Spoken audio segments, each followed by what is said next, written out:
name's JT Willie. I am the current marketing director for Navajo Arts and Crafts Enterprise.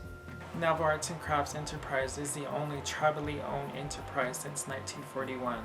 Through the years, the enterprise has expanded to market to the world what is authentic to the Navajo people when it comes to handmade jewelry. Navajo jewelry has always been a significant part of the Navajo way of life. Ever since the years before we were put on the reservation lands, our jewelry was part of our everyday way of life. When the soldiers did come back in the 1800s, we actually, when we were able to get the German silver or the coins from the soldiers, we melted those down into certain articles and we made them into the jewelry pieces that you see here today. The stones back then were mined, and then they were also traded with a lot of the other tribes that live around where there's now a lot of the turquoise mines in the Nevada, the further down south Arizona lands. You see a lot of the cluster design.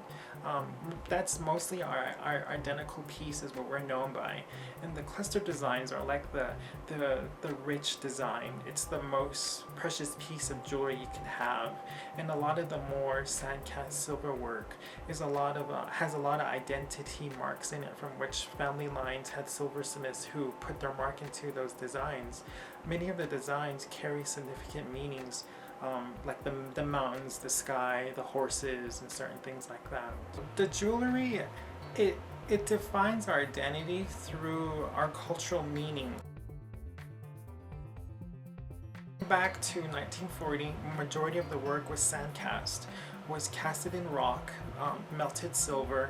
1960s to 1970, the jewelry pieces became more smaller. It was more influenced by other tribes, especially the Zuni tribe from New Mexico.